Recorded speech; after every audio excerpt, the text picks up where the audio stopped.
को जानने का सफर शुरू हुआ हॉस्पिटल में, डॉक्टर के चैम्बर के बाहर। जी अवस्थी साहब, आपको पता है ना, इसी खादिम ने यूनियन से जोर लगवाकर ये रूल बनवाया था, हर तीसरे बरस कंपल्सरी मेडिकल चेकअप का रूल। जी हाँ, याद है मुझे। जी अब हम ही को भारी पड़ जाता है, कम वक्त 3-4 दिन लग जाते हैं जी इसमें। हाँ, ऑफिस के काम में काफी हर्ज हो जाता है, मगर रूल इज रूल। अजय काम में हर्ज होता होगा आपका, हमारा तो कम वक्त बिना शराब के 3-4 दिन बहुत भारी पड़ जाते हैं जी। और इंतहा है बोरियत की, कभी ये टेस्ट, कभी वो टेस्ट, कभी एक्सरे, कभी यूरिन, और फिर रिजल्ट्स का इंतजार। और होगा भाई, मुझे मिलेगी नसीहतें कि पीना पिलाना छोड़ दो, और आपको आपके पेट दर्द की गोलियां। हाँ वो तो है। अरे जनाब, ये पूरा अखबार आप ही चाट लेंगे ना, कुछ हमें भी देंगे, हम भी तो देखेंगे लखनऊ में हो क्या रहा है। आप ऐसा करिए, हमारे हेड क्लर्क अवस्थी साहब से बात कीजिए, बहुत दिलचस्प आदमी है, सबकी सुन लेते हैं जी। अरे साहब, अब आपको क्या बताएं, आपका क्या है, यहाँ बैठे रहते हैं तो ऐसे वैसे ख्याल आते हैं। अब आप यहाँ पे क्या रूटीन शूटिंग के लिए होंगे? रूटीन ही होगा कुछ, वैसे पेट में जरा दर्द सा रहता है। चलिए अच्छा ही है, आपको क्या बताएं, हमारा एक दोस्त हुआ करता था कपूर, अब तो रहा नहीं, आप ही के बराबर की उम्र होगी। जानते हैं क्या गुजरी उस पर? अच्छा खासा दिखता था, थोड़ा बहुत पेट में दर्द रहता था, मगर धीरे धीरे सुस्ती सी छाने लगी थी, हमेशा थकान, भारीपन सा, कभी कभी बहुत जोर का मरोड़ का दर्द उठता था पेट में।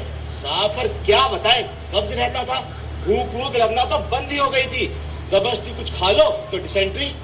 उधर डॉक्टर कपूर से कहते रहे तुम एकदम ठीक हो, फिट हो, मामूली सा अल्सर है पेट में, जो मर्जी खाओ पियो। मालूम सब था डॉक्टर को, क्योंकि इलाज तो था नहीं तो छुपा गए। जानते हैं क्या हुआ था कपूर को? जी क्या हुआ था? गैस्ट्रिक कैंसर, वाकई गैस्ट्रिक कैंसर, एकदम आखिरी स्टेज पर था। डॉक्टरी जांच के 5-6 महीने बाद ही चल बसा कपूर, एकदम रिस रिस कर। साहब आपको क्या बताएं। मिस्टर ईश्वर चंद्र अवस्थी। अरे अवस्थी साहब, क्या हुआ आपको? अरे आप ठीक तो है अवस्थी जी? अरे मिस्टर, आपको क्या बताएं साहब, कमाल करते हैं आप।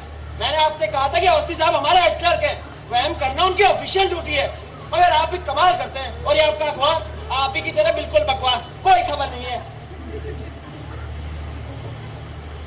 काफी देर तक तो इंतजार किया मैंने अवस्थी साहब का, मगर उन्होंने कुछ इतनी देर लगाई कि मैं भाग खड़ा हुआ। और उसके बाद रिजल्ट्स आए तो वही के वही, यानी पीना पिलाना छोड़ दो, खुराक ज्यादा करो, और अब आप ही देख लीजिए, तंदुरुस्त और खुश्तो खुर्रम हो, बगैर एक भी नसीहतें माने। अवस्थी साहब का भी कुछ ऐसा ही रहा होगा, क्योंकि वहम के बादल छट जाने के बाद वो भी पहले से अच्छे ही लग रहे थे, स्मार्ट और एनर्जेटिक, क्योंकि उन्होंने ही पहल की मेरा साथ पाने की।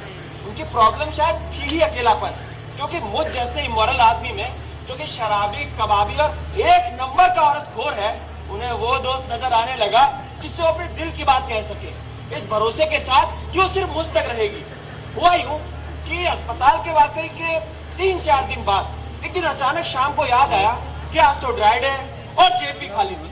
हमारे दफ्तर का चपरासी जगदम्बा हमेशा कुछ बोलने छुपा के रखता है, साइड बिजनेस के तौर पर, और उधार भी देता है। तो जी मैं फौरन दफ्तर पहुंचा, और किस्मत से जगदम्बा को नहीं मिल गया, क्योंकि अवस्थी साहब तब तक ऑफिस में ही थे।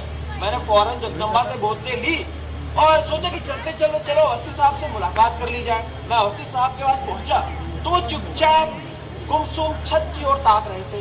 उन्हें देखकर जोश का वो शेर याद आया, इतने चुप तो कभी न थे जोश, सच बताओ माजरा क्या है।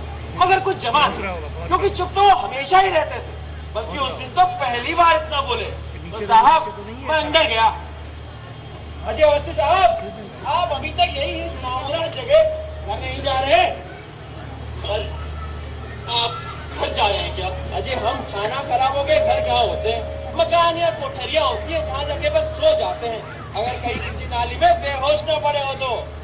ऐसा भी होता है आपके साथ? जी हमेशा नहीं, लेकिन आप कभी कभी बहुत पीते हैं। पता नहीं, मुझे तो हमेशा ही कम लगती है। आखिर क्यों पीते हैं आप? क्यों पीता हूँ ये तो कभी सोचा नहीं। शायद कुछ भूलने के लिए, ये याद रखने के लिए कि मैं अभी तक जिंदा हूँ। वैसे क्यों पूछ रहे हैं आप? बस ऐसे ही। अभी आप कहाँ जा रहे हैं? अजी अपने पाखाने, अपने गरीब खाने, वहीं बैठकर कुछ मूड बनाऊंगा। और उसके बाद मस्ती, आवारागर्दी और दिल फरेबी। 800 रुपए में जो कुछ हो सकता है सब करूंगा। अजी अभी अपने जगदम्बा से उधार लिए। मैं भी चलूँ आपके साथ? जी क्या क्या फरमाया आपने? मैंने कहा क्या मैं चल सकता हूँ आपके साथ, अगर आपको कोई ऐतराज ना हो तो? जी बात ऐतराज की नहीं है, दरअसल मुझे तो थोड़ी नहीं बहुत हैरत हो रही है। मेरा मजाक तो नहीं उड़ा रहे आप? जी नहीं। और ये भी जानते हैं कि मैं किस तरह का आदमी हूँ।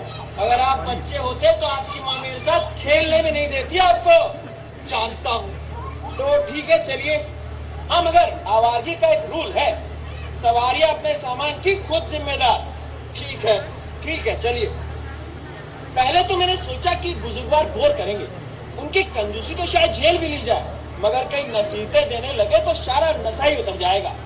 बहरहाल उनके पूछने के अंदाज ने कुछ मजबूर सा कर दिया और मैंने उन्हें साथ ले लिया। आइए आइए उस्ती साहब आइए, यही है हमारा गरीब खाना, यहीं पर हम राज करते हैं और यही मजार बनेगी और मरते दम तक लब पर यही दुआ होगी कि मेरे खुदा तू मुझे इतना तो मौतबर कर दे, मैं जिस मकान में रहता हूँ उसे घर कर दे।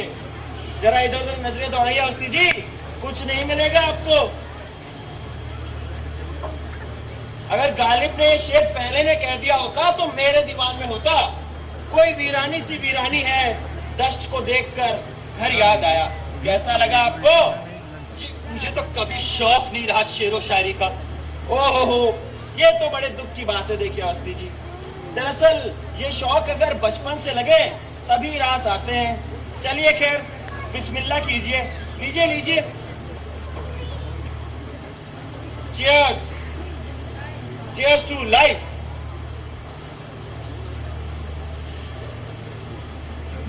जी क्या हुआ, सोच क्या रहे हैं? जी मैं कुछ नहीं।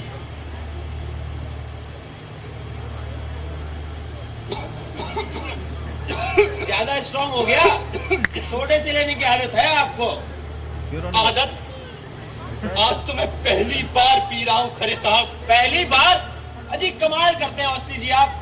अरे आपकी माँ मुझे जिंदा नहीं छोड़ेगी, लेकिन खैर शायद मुलाकात ही ना हो।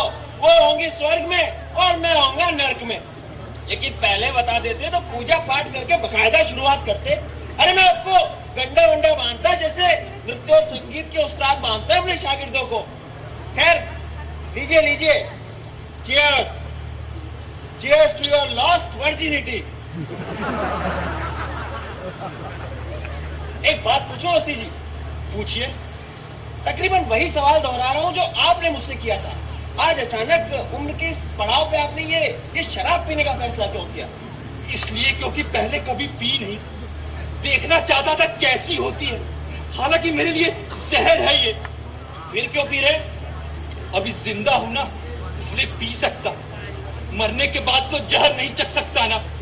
वाह वाह वाह, बहुत खूब। अरे आप तो शायरी करने लगे। बेशक बेशक, जिंदा है तभी तो जहर चख सकते हैं। Cheers, cheers to the taste of poison.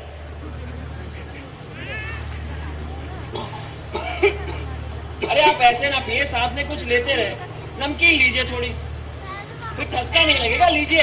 नहीं, बिल्कुल भी मन नहीं है। अजी थोड़ा लीजिए, खाने के पीने के साथ जरूरी होता है। नहीं, बिल्कुल खाया नहीं जाएगा, काफी दिनों से यही हाल है। अजी अब घास फूस खाएंगे तो और क्या होगा?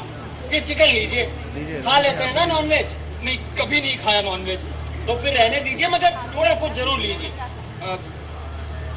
चिकन कैसा होता है ये खाने में? अजी बहुत लजीज, खास तौर पर इसे अगर मुर्ग कहा जाए तो। ट्राई करेंगे? अब पूरी तरह क्यों ना खराब कर दूंगा आपको। नहीं खरे साहब, आप ही कहते हैं ना, ये शौक अगर जवानी में लगे तभी रास आते हैं। Now it's too late. No sir, it's never too late. वैसे लेट से ख्याल आया, आपने घर में खबर तो की थी ना? कहीं आपकी बहू और बेटा फिक्र तो नहीं कर रहे होंगे आपकी? फिक्र तो करते हैं, लेकिन मेरी नहीं, बल्कि मेरे पासबुक की, मेरे पीएफ की, मेरी ग्रेजुटी की। कई बार सुनी है उनकी बातें, आज भी सुनी थी सुबह। मैं बहुत सारा पैसा खर्च कर जाता हूँ खरे साहब, बहुत सारा पैसा, लेकिन मुझे खर्च करना ही नहीं आता। आप ही बताइए कैसे खर्च करूं मैं इतना सारा पैसा? अजी बड़ी दिलचस्प प्रॉब्लम है आपकी। देखिए स्कूटर तो इस वक्त